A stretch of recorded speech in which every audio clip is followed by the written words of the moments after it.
is die 2 april, de dag dat. 300 vrouwen ontsnappen uit een vezenis in Chili. Henk de Jong en Sander van der Heijden het stokje oernemen bij SC Cambuur. En Bien Git hoe het weerombrengen van Zwarg naar de Dwarp.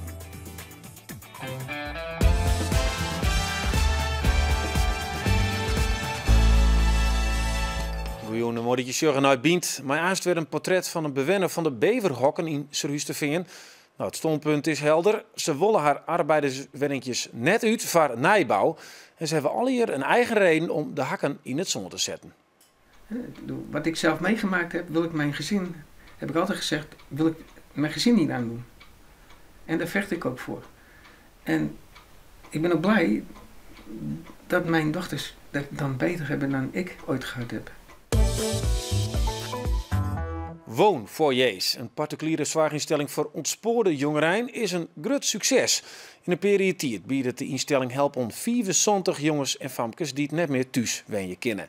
Woonfoyers het vestigings in Friesland, Greensland en Drenthe en het haast een omzet van 2 miljoen euro per jaar. Is het booming business of is het noodzakelijke hulpverlening door idealisten? Een reportage van Henk de Biezenbeek. Nou, de kern was dat we jongeren die de school gingen verlaten, dat we die weer terugbrachten in de schoolbanken. Dat was het doel. En het middel was natuurlijk heel omvangrijk. Het middel was Bonifatius, hè? Het gedachtegoed van Bonifatius. En dat is echt in contact komen met de jongeren, problemen oplossen en jezelf redzaam leren maken. Hendrik Tammerin houdt hem al jaren intensief dwaande met ontspoorde jongeren. Met het Bonifatius-project bezocht de drop-outs waarin de squalbanken weer rond te krijgen. Een succesvol project dat landelijk een voorbeeldfunctie kreeg. Waar gaan wij nou allemaal voor? Wat vinden we allemaal hartstikke belangrijk? Geld, mooi huis. Oké, mooie vrouw. Intussen is er mij een nieuw initiatief uiteenzet. Woonfoyers, een particuliere zorginstelling voor beschermd wonen. Want succesvolle hulp voor probleemjongeren begint nevens Tammerin bij een veilige wenssituatie. Als jij thuis misbruik meemaakt, of jij maakt thuis overdadig drankgebruik mee, of jij maakt thuis geweld mee, dan kun jij jezelf niet focussen op je studie. Dus zei Jo, als ik die band helpen wil, dan mag ik daar beginnen. Ja. Wat kunnen Jo krijg bieden met die nieuwe instantie? Nou, wij bieden sowieso dat je maar 1 contactpersoon hebt. He, dat je niet voor een woning naar een woonstichting moet, voor zorg naar het zorgkantoor en voor hulp bij ons. Wij zeggen, oh nee, je komt bij ons, je legt al je problematiek op tafel en wij kijken wie waar goed in is. En wij gaan dat voor jou, samen met jou, gaan wij dat avontuur aan. George van der Zee is dat avontuur aangegaan. Thierry, mijn sociaal begeleider Sander Post van Woonfoyers, beziekt er zijn lippen weer op een richtje te krijgen. Na een conflict met zijn ouders, wie alles goed misging. Ik begon dingen te doen waar ik spijt van kreeg. Zoals? Besodemieter, dat soort dingen. En nou ja, super. En, drinken? Ja, drinken. Nou, en nou ja, toch wel een beetje het slechte pad bewandelen. Ik ben daarna 3 maanden aan opname. En nou, daarna ben ik bij Woonfoyers gekomen. Hoe weer die periode dus opgenomen was? Sfeer. Nou, ik werd behoorlijk met mezelf geconfronteerd. Hartelijk weer contact met die ouders, met die familie? Dat vind ik een rotvraag. Nee, principieel nee. Principieel, hè? Nee. Ik hoef ze net te zien. Nee. Dus. Dat is te volle gebeurd? Ja, er is heel veel gebeurd. En samen weer ik behoorlijk lid voor op bepaalde momenten. Dus ja, nee. Dat kijkt even steun nodig is en net kriegest. Ja. Dat is in de steek litten veel.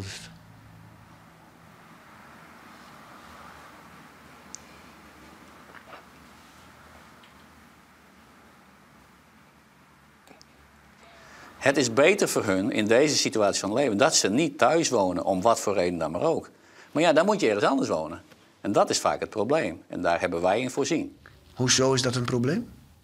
Nou, als jij een probleem hebt en je gaat naar een wooncorporatie of je gaat naar een zorginstelling, moet je 2 jaar wachten.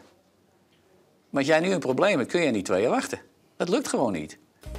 Kevin de Walrekkertspoorbuster doet zijn men verhuizen naar een andere stad en hij bij zijn heid in een hele huisje wenen moest. Dat slag het dus net.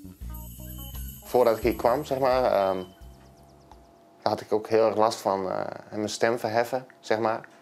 Ook dat kwam puur uit emotie voor natuurlijk, maar het gebeurde naar huis. Als ik dan met bedrijven aan de telefoon hing en dan was het maar dit en mijn stem ging omhoog en dan wou ik ze pakken. Ja, maar tegenwoordig, ja, ik heb gewoon gezorgd met mijn begeleider voor een balans in emoties, zeg maar, hier. En daardoor tegenwoordig gaat het gewoon veel beter. Ik merk gewoon dat in een half jaar dat ik hier nu bij Woon4j zit, dat ik als persoon gewoon geweldig gegroeid ben. In positieve zin. Ja, en ik ben, of zelfverzekerd ben ik nog niet helemaal, maar het gaat wel steeds beter en ja, ik maak gewoon hele goede stappen. En ik ben er gewoon, ja, ik ben blij dat Woon4j mij daarbij geholpen heeft. En ik heb gewoon heel veel aan mijn begeleider gehad. Een protte van uw jongens die aan een instellingsverleden. In een instelling ben natuurlijk wist al begeleid door 10, 12 mensen, soms 15 verschillende mensen. En daar hebben ze altijd een uitvlucht.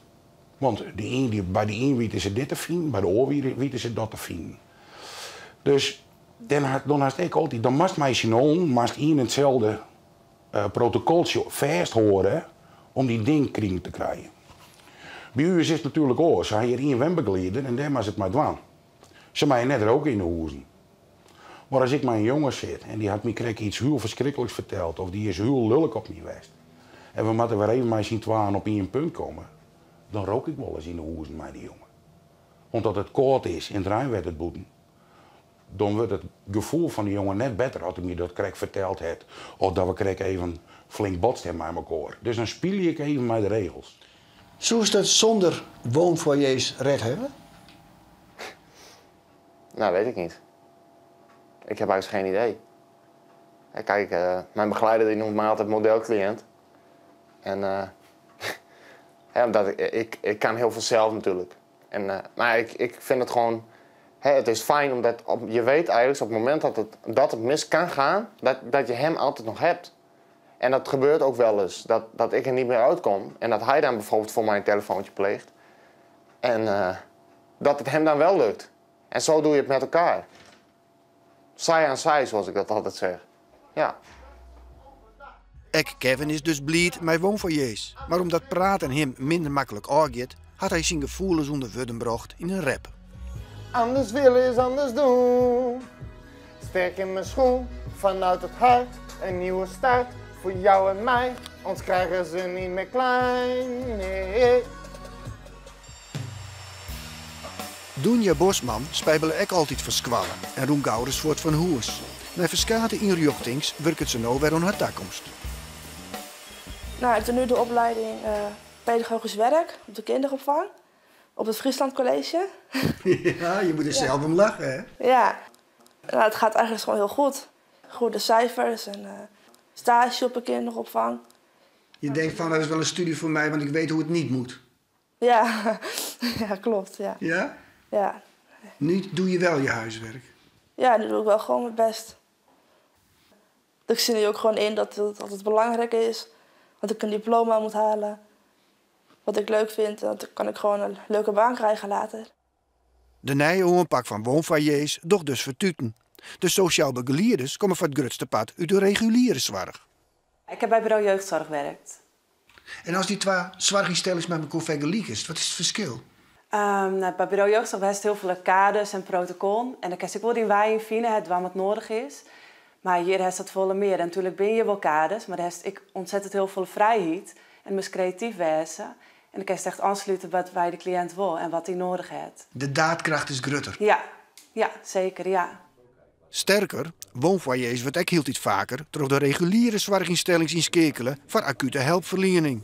Maar intussen zijn 20 cliënten, 20 meewerkers en vestigings in Friesland, Grains en Drenthe en een omzet van 2 miljoen euro is woonfoyers booming business. Ja, zo wil ik het niet noemen, want alles gaat terug naar de zorg. We hebben niet eens een folder, weet je. We hebben een visitekaartje, een website, een envelopje en een briefpapiertje en voor de rest niks.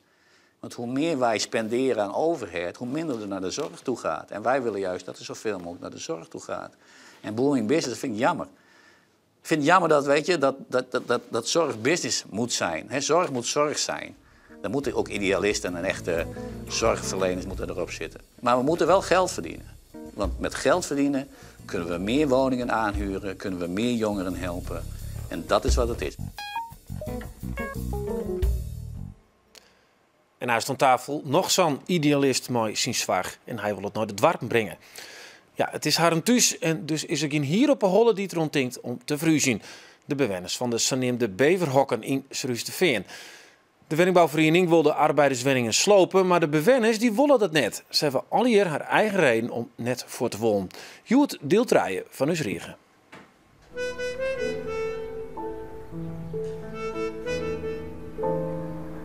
In en om me hoens had het al jaar van mekaar.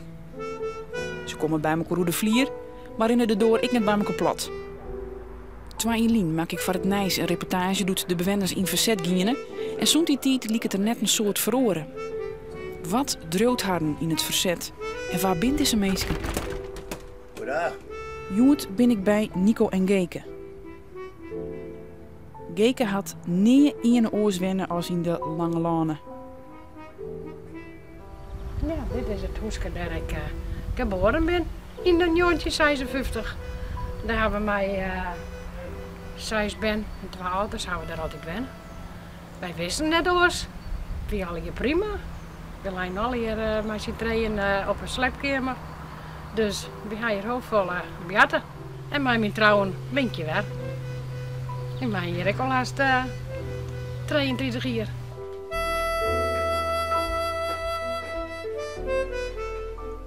Alsjeblieft. Dankjewel, jongen. Dit is de douche. Dit is de douche, ja. Ja, en dit had mijn man zelf gefabriceerd. Ik heb het spul even kwijt. Ik zag ook een heel mooi kantje. Nog omhaakt. Dus dan kan de wasmachine mooi er staan. Maar voel je het grutter? Nee. Ik praktiseer me niet in zo. Het is al zo makkelijk. Ik heb kleer bij mij de was. Dan kan ik zo bij de achterdeur gaan en mooi boeken daarin. Ik kon net van boven naar de wasmachine stiert naar de trappen beneden. Het is al zo handig en ideaal. Ik woon hier 34 jaar. En met plezier. En ik wil ook niet anders. Want ik voel me thuis hier. Maar wat is dat dan? Het thuis voelen? Ja. Nou, ik denk dat het ook met mijn verleden te maken heeft, denk ik. Dat je eigenlijk van de ene tehuis naar een ander tehuis, een pleeggezin, en dat je niet een verstekje hebt waar je je veilig voelt. En ik voel me hier veilig. En dat heeft voor mij een betekenis. En ik denk ook voor mijn gezin. Wat ik zelf meegemaakt heb, wil ik mijn gezin, heb ik altijd gezegd, wil ik mijn gezin niet aandoen. En daar vecht ik ook voor. En ik ben ook blij dat mijn dochters dat dan beter hebben dan ik ooit gehad heb. Mijn man had dit hoekje gecreëerd vanwege dat ik net in de zon mij. Dus dan kan ik je soms heel lekker zitten. Ik kan mooi uitzicht door het achterhuis en dan kan ik nog zien bij de achterdeur dat er wat aan komt. Dus mooie bloempjes erbij alle keren.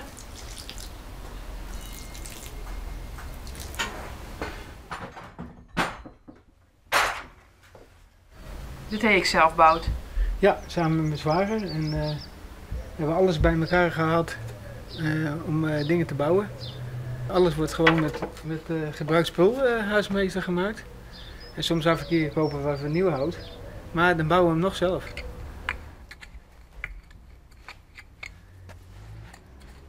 Dan zou ze alles om me heen wegslopen. Nee, ik blijf zitten. En keek ik? En kijk bloed ik zitten. Ja. Mocht er overhoop wat wijzen, dan had ik de dochters ook vlakbij. Ja. Dan kan ik het herinneren. Want ik voel me thuis hier. Ja. En morgen vertelt Jan van Noemer 64 werd de naam Beverhokken waar hij komt.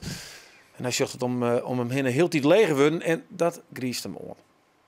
Ja, hij hier naar de verkoop van zijn adviesbureau lekker op een tropisch eiland zitten kind, met een drankje in de hoorn.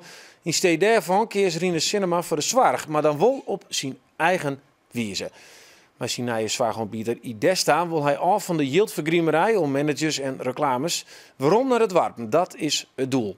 Van 24 uur zwaar, buurthelp, duibesteding, ont de buurtkapper, alles wat in het Warpen zelfs te krijgen wezen. Nou, aanste Mario antwoord Jan op de vraag waarom je net op een tropisch eiland zit. We zeggen nou eventjes naar deze week, want deze week waren er handtekeningszet voor de verbouw van het eerste zwaarcomplex van Idesta in Stiens. Dit zijn locaties waar wij de meesten een thuisgevoel in aan willen. Dat de meesten gewoon in zelfstandig, in eigen dorp, wijnbrouwen kennen, maar wel maar 24 uur zorg. Het oude Groene Kruisgebouw wordt toen 2 weken verbouwd en deze simmer kan dan de eerste bewoners erin. De 84-jarige vrouw Bielsma van Stiens wennet nog zelfstandig in een ouderijncomplex. Maar mocht ze letters zwaar nedergaan, dan was het al dichtbij. Ja, als dan hier omheen zuster van, dan komt die daar wel en die daar wel. Die moet al hier in de auto en al in wij komen. Ja, dan is het beter dat je in een gebouw zetten dat ze binnen. Dat hij net al je reizen hoeft, vind ik. En de meeste niks. Op naar Halm, in Offingaburg, wen het jong en oud bij elkaar in een soort van Liedsdorp. Er is een minskippelijke romte dat van alles en nog wat dienen wordt, liekers mama koffie drinken. En Idesta komt je raast maar de 24 uur zwaar. Op ontruim van een van de bewoners, Orne Wiersma.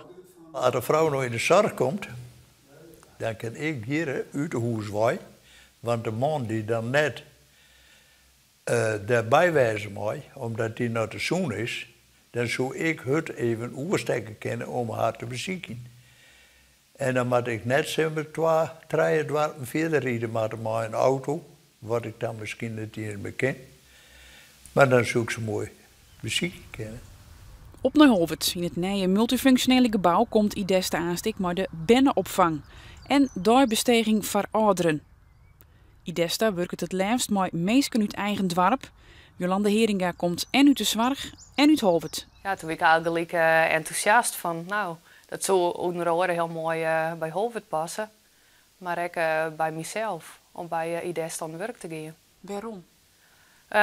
Ja, het concept, het kleinschalige en de leefbaarheid in het dorpen. Om dat voor ouderen vooral te vergroten of te bewaren.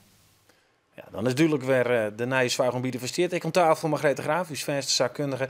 Begin met jou, zeg maar. Ja, Johien dus lekker op een tropisch eiland zit ik in. En toch ben je zelf 2 en een hele lijn begonnen met deze plan. Hoe is het om dan te zien dat het al Safir is? Ja, dit is natuurlijk geweldig. Hè? Ik bedoel, je bent inderdaad, wij zijn 2 jaar bezig om iets te realiseren. En nu hebben wij een investeerder gevonden die iets voor ons deel zetten wil. En nu kunnen wij dus beginnen met Jochen Wenningen. En nou, die meeste jaren die nog krijgt van het filmpje, die meesten zijn natuurlijk nog goed. Maar je jaren dat ze wel omzeuren van altijd een keer misrint, waar moeten wij dan heen? En dat bieden wij. Ja. Dus in die draai het waard, nou dat is toch fantastisch. Ja, je mag net zomaar de handen op tafel slaan. Ik weet dat je fanatiek bent, maar dat stoort een beetje. Margreet, dit is de kern waar het om draait. Die man die het zei, ja, als ik in Halm ben en mijn vrouw die is niet goed met wat naar Stiens, ja, dan kan ik net bij hen welkomen. Nee, precies. En het is echt een probleem dat mensen die het werd in zwaar neder gaat en de oren nog net, die weer uit koor hellen. En ja, dat vind ik een van de mooie dingen, in elk geval in de plannen van Idesta, dat mensen bij elkaar blijven kennen. En dat als er een deergeet en de oren blijft, dan kunnen ze gewoon daar blijven. Het is net zo dat dan de kamer vrij maakt of wat dan ook. Maar is dat nou heel dan het zijn Friesland te vinden? Nou, ik had er nog net van jet, dus misschien is het iets voor uw duim, uw publieksprijs. Nou ja, daarom zit het dus midden niet. Het is dus echt een goed project voor. Ja. Zit er ook nog andere kantjes om van zoals, ik weet het eigenlijk net, want het mag al hier nog maar. Hè? Ze willen in 40 dwarpen wezen, maar in een centrum werd dat mensen weer niet kennen. Ja, vanuit het concept denk ik, nou, geweldig. Ik sta applaudisserend aan de zijlijn. Maar mensen moeten vanzelfs wel even goed opletten van wat gebeurt er nou zo'n nieuwe zwaargebieder. Waar moest voorzichtig mee wezen of even opletten. En nou is Idesta is goed vanuit idealisme is het opzet. Maar ja, misschien blijft Riekes wel net eeuwig en dan wennen ze het toch nog. Ja, dus even opletten. Ja. Dus, want dat verhaal is bijzonder. Je ziet het helemaal net in de zwaar. Nee. Hoe ben je er eigenlijk opkomen om dit te doen? Ja, dat heb ik natuurlijk ook nooit gehad. Ik denk die vraag zou wel komen. Maar het is ook een heel helder antwoord. Er zijn 3 elementen waarvan ik dacht van jongens, dit moet oors. Ten eerste lees ik continu in de kranten van het management, de directie, een wereldgeld jit erheen. 30 tot 34 centen van elke euro jit naar management, naar planning, naar gebouwen waar de kantoren in zitten. Bij u zit dat maar 18%. En ik denk dat verschil tussen die 30 en die 18, dat wil ik inzetten in extra zorg. Dus het verschil tussen jou en bijvoorbeeld een palet of een Friese wouden is dus, wat is het, 15 cent ongeveer? Al meer, een jontje centen. En dat willen wij inzetten voor extra zorg. Wij zeggen net van, wij doen het goedkoper. Nee, wij bieden meer zorg voor hetzelfde geld. Meer aandacht voor de mensen. En dat is dus opzet. Ja, maar je wil nog 40 dwarpen daar. Ja, dat zo'n kern komen waar van uw gym al die mensen nou lekker bij huis houden kunnen. Als dat zo groot wordt, dan heb je direct managers nodig. En dan wordt die organisatie direct groter. Ja, maar toch het volume kent dat dan ik. Verhoudingsgewijs, je hebt alles in navenant, je hebt mooi. Dus het percentage blijft daarin gelijk. Je hebt dus meer volume, maar het percentage van 18% blijft gewoon gelijk. Want we werken maar zelfsturende teams. De mensen die elke locatie zit op zichzelf. Personeel die maakt het maar de cliënten die er wijnen, moeten ze het redden. Alles wat die cliënten willen, dat wordt bepraat met de mensen die ik van hun zwartje. Net maar us, wij zitten op een kantoor. Hoe het net moest gebeuren, dat kan maar die mensen zelf gebeuren. En dat betekent dus dat de vraag, daar proberen wij op de beantwoorden zien. En net zouden wij het willen, nee, zouden zij het willen. Nee. Zo doen we dat. Even voor de helderheid, alleen nog Stiens is nou... steeds maar actueel, daar wordt bouwd, de materiaalwerking gebeurt nog, maar helemaal een soort onmelding, want dat lijkt me een goede graadmeter. Ja, in Stiens hier wel ik er nog vol. Vorige week maar een handtekening zetten hier op het gebouw. Dat vind ik ook wel heel opmerkelijk. Het probleem met deze doelgroep is wel, want we praten om langdurig intensieve zorg, dat mensen natuurlijk op het moment dat ze hulp nodig hebben, dat ze erheen moeten, direct wijzen moeten. Dat kent dus bij ons net, want het moet eerst verbouwd worden. Dus de mensen die we hier, die jongen, daar held ik alweer van voort. Oh. Maar die kom ik weer. Ja, maar dat hindert dus helemaal niks. Want als zo'n programma als dit, dan zullen mensen niet wel bij, want zij jitten toch. En wij twijfelen er net een seconde hoe dat die gebouwen in de mum vol zitten. Nou, echt niet. Jerry heeft het vaak dat mensen zeggen, ja, de situatie nou in de Friese zwaar is eigenlijk maar heel nuver. Wij hebben behoefte om wat dichter bij huis. Wij zijn in het dorp en we moeten voort. Ja, absoluut. En wij proberen zelfs ook vanuit zorgbelang altijd erop te sturen van doch nou oors en breng het dorpshert weer om en koppel je. De situatie is zoals die is en wij doen lietse dingetjes zoals regie op locatie, maar een nieuwe zorgaanbieder kan het direct goed doen. Dus die zei direct van zelfsturende teams. Nou, omdat je nog niks hebt. Dat helpt soms. Ik dus net een soort ondervinding. Nee, maar de mensen die in de zorg werken en ik bijvoorbeeld buurtzorg is ook op deze manier ontstaan. En dat brengt ook weer wat teweeg bij de oorenzorgaanbieders. Het beste incentive, zeg maar, om mijn goed Fries, is een oorenzorgaanbieder die het beter doet. Dus buurtzorg had een protte betekenen voor de thuiszorg. Nu binnen volle meer wijkteams. En dat komt vanzelfs in de intramuraal, zoals dat dan heet, in de wet mensen wenje, kan dat misschien ook een verhoring teweeg brengen. Ja, we hebben het om mensen. Jou komen uit Belsum, leuk. Ja, dan zeg je wel eens wat oudere mensen. Wat zou jou het nou warm uit als je aansluit met jouw project, als dat het zien hierin, als ze het zien ze kennen? Nou, dat ze zeiden van, goh, wat ben wij blij dat we bij hem wennen hebben. Wij hebben echt het gevoel dat we nog thuis wennen in ons eigen dorp, maar ons eigen leefomjouwing. Zo nemen wij dat ik. Als ze dat zeggen, dan is het voor mij slagen.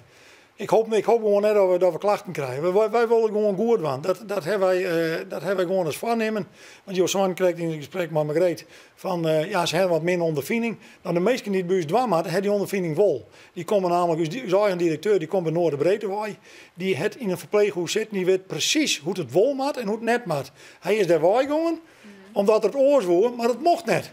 Dus wij weten precies hoe het wil doen. Oké, nou dat met de toekomst dan maar uitwijzen. Zorgbelang.nl Zorgbelang-Friesland.nl tips wat je dwang kan. Had je dus bijvoorbeeld een persoonsgebonden budget hebben. Ja. En dan kun je zien hoe je dat uitziet. Ja, weet je pletten met. Oké, tegen dank voor je verhaal. Succes. Mooi. Oké, bedankt. Oké, ja, dit wie je bent voor Sevilla, voor Joen.